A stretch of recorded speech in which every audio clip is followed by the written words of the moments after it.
Estoy obligado a escribir comentarios y comentar con más frecuencia, y casi todos los días, porque las barbaridades son diarias. La última, la condena a 5 años y un día contra el general Santiago Sinclair, ex miembro de la Junta de Gobierno, y otros oficiales por supuestos 12 homicidios calificados. ¡Qué terrible parece! Es lo que dice el diario. Los habrían cometido en 1973 en el episodio Valdivia de la causa conocida como Caravana de la Muerte. Eso dice el diario, pero no es verdad. La Caravana de la Muerte, la que llaman así, no tuvo nada que ver en ese episodio de Valdivia, pero la condenan igual. Los 3 ministros de la Corte de Santiago que dictaron la absurda sentencia, sin leer el expediente indudablemente, son Carlos Gajardo, Alejandro Madrid, del caso Frey, cualquier cosa puede esperarse de él, y Paola Herrera. Presentan ante la historia un fallo disparatado. Más vale presumirles ignorancia que mala fe.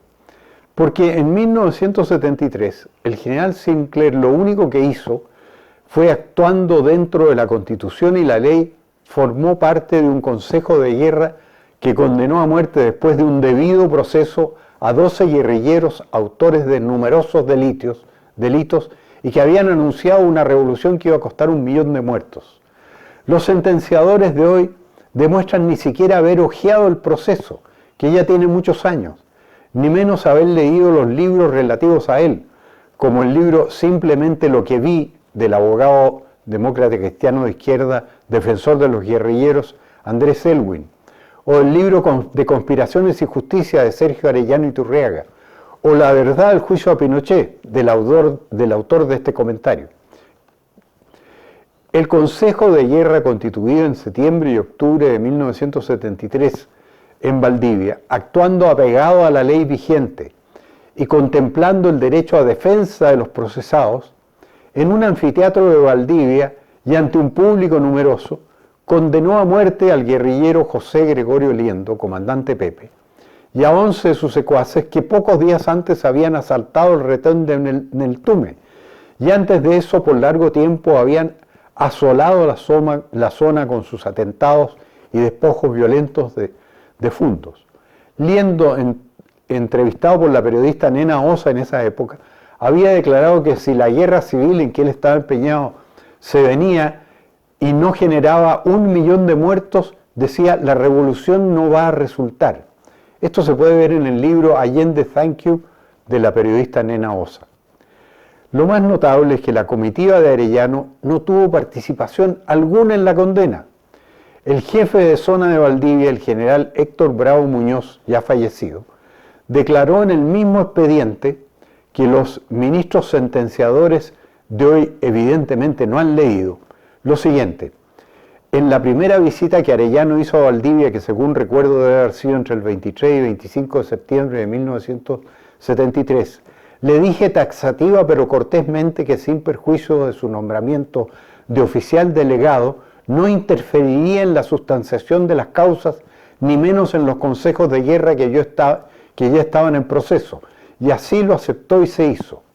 La segunda visita de Arellano, continúa el general Muñoz, se produjo entre el 3 y el 5 de octubre a Valdivia, ese mismo año, cuando ya sentenciados los inculpados por el Consejo de Guerra que afectó a Liendo y a las otras personas vinculadas a él, firmé el decreto de cumplimiento de la sentencia. Recuerdo que Arellano agregó su firma a la mía en el mismo decreto.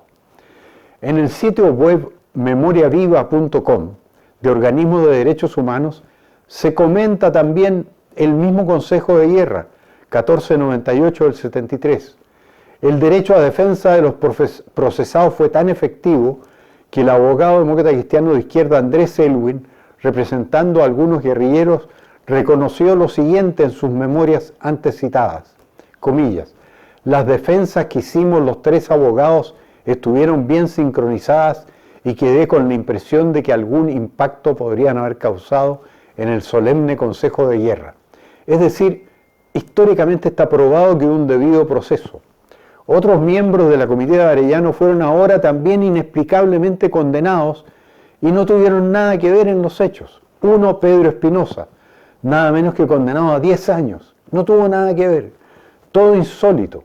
Menos participaron aún el piloto del helicóptero de la comitiva, Emilio Robert de la Moutier, que se limitó a manejar la máquina, no obstante lo cual los jueces de ahora le impusieron 3 años y un día como encubridor. Pilotar el helicóptero donde van personas que no participaron en el Consejo de Guerra, ¿cómo puede ser encubrimiento? ¿De qué? ¿Qué sucede con las cortes chilenas que se han vuelto tan desvergonzadas? Pero todos sabemos qué sucede. Es que es otro negocio raro. Condenas de efectos políticos, un ex miembro de la Junta es condenado, y pago de 1.910 millones de pesos a los familiares de los guerrilleros. ¿Qué importa que los hechos no sean delito, que no sean verdad y estén prescritos y amnistiados? Venga la plata.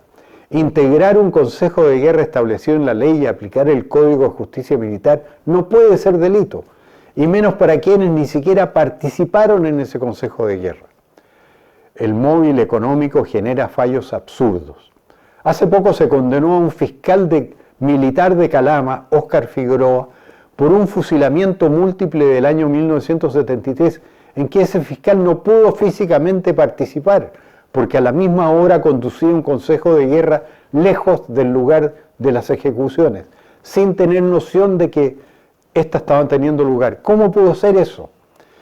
Yo les voy a decir cómo. Es que los jueces de izquierda se han ido quedando sin culpables por fallecimiento de los hechores, y entonces necesitan culpar a alguien en uniforme, cualquiera, para condenar al fisco a la multimillonaria indemnización.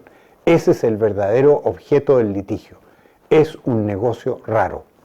Resumen, un general en retiro condenado por homicidio calificado cuando lo que hizo fue fallar en un consejo de guerra dentro de la Constitución y la ley. ¿Por qué? Por haber sido miembro de la Junta. Un brigadier en retiro condenado a 10 años, pese a que ni falló ni participó en el consejo. ¿Por qué? Porque ha sido nombrado en muchos otros procesos. Otros oficiales que tampoco fallaron ni participaron, de nombres menos conocidos, solo a 5 años. Y el piloto del helicóptero condenado a 3 años y un día como encubridor de nada, pues solo trasladó a los que no hicieron nada. Oh vil dinero, cuántas prevaricaciones se cometen en tu nombre.